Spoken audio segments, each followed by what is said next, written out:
So one of my kids with autism, he was having some really severe OCD over the last couple of years. And so now he's medicated for it. And the medication's working really well. They had to, go through a few different kinds to find out what would work. And so what they found is that it works on a daily basis unless he has a super exciting day. Okay. And then the meds don't work at all. Right.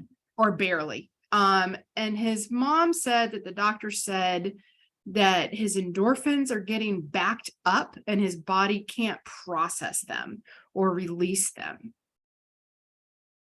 That's all I know. Okay, let me just sit with that for a second. Okay. Okay, and so what's he presenting with? Like, what's the issue that he's presenting with? Obsessive compulsive. So he OCD. he has to touch things. Mostly it's touching things, or mentally he can't let something go. So he'd come in the room and ask you literally 20 times, can I have blah, blah, blah. Normally he wouldn't do that. He would just take the no and move on to something else. But so it's hard to redirect. Okay. Yeah, the meds have taken care of that unless he has a really exciting day.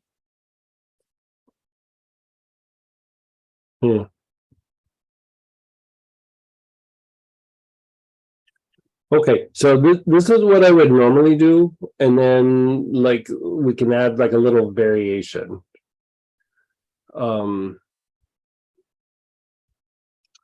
Normally with OCD, I usually go with Palo Santo. It can be inhaled. It's usually a little bit better if you take it internally, but not every situation that can happen. And so just even several drops on the wrist or diffused in the area can be helpful. The other one to do that with is actually bay laurel. Bay laurel can actually be helpful, just because the thing with bay laurel is that especially taken internally, it can shift how the mind is functioning. So like, basically, like you said, like it starts to be harder to redirect them. And certain oils can be a little bit of like what you'd call like a hypnotic. And it doesn't mean that you're hypnotized. It just means that like it allows the mind to like calm down and then change the way of thinking. Right. So like when you have somebody who's got like a very specific like thought process, or like they're having a hard time breaking out of a way of thinking, or they're stuck in like stress thinking or lower mental thinking, you break out the hypnotics. And it's usually things that activate the upper centers, like tuberose is a hypnotic. Things like that, like narcissus and osmanthus and some of the lotuses and like the fancy oils. And very quietly, basil and bay laurel can be very good hypnotics. And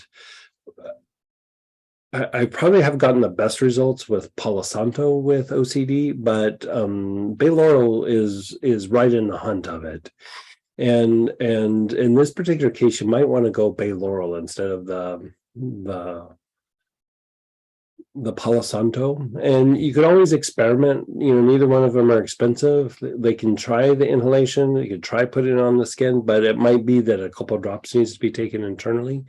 But the thing with OCD, and it makes it a little bit harder because he's spectrum, but OCD, there's usually a bit of grinding on other people.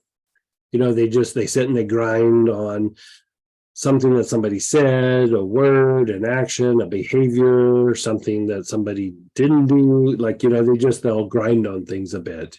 And that's part of the OCD mechanism. And the Palo Santo kind of takes them out of it if it's like a stress response. But like if it's a lot of just repetitive, like mental activity. Sometimes it's not because of stress. It's just their brain is just, that's where it's at. The Bayloral actually helps that. Like, so usually I do like a little bit of dialogue with the person just to see where they're at. But given the nature of what you're talking about and the, you know, the age and all of that, Bayloral is probably your bet. Like I'd almost guarantee you it's your bet. Okay. And you know, it's not a miracle drug or a miracle, you know, treatment, but it makes some a little bit easier to like adjust, be redirected, you know, those kinds of things. And if it is that it's just a lot of emotional upset that is causing him to be, you know, I don't know what word to use here, non-compliant or combative or whatever.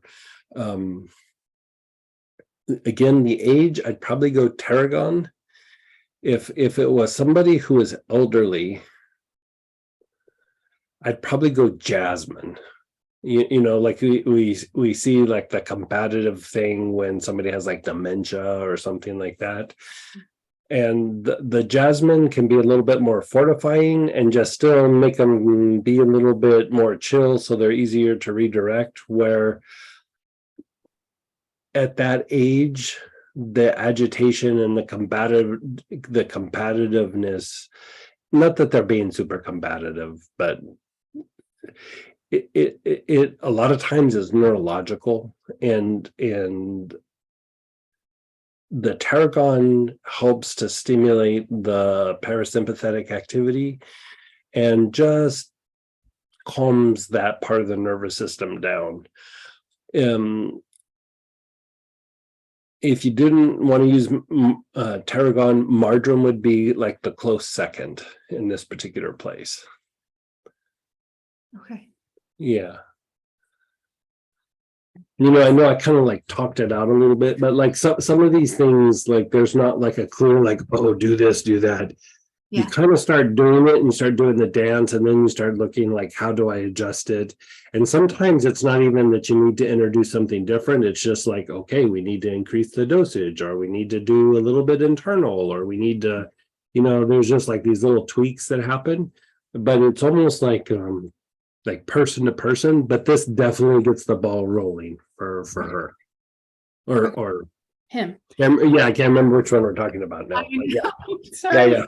Yeah. And so if you're going to ingest Bayloral, Mhm. then 2 to 3 drops twice a Yeah. day, or Two, oh, that'd be great if you could do it twice a day. Yeah. Yeah. Like I'd probably lean like 3 drops, you know, twice a day.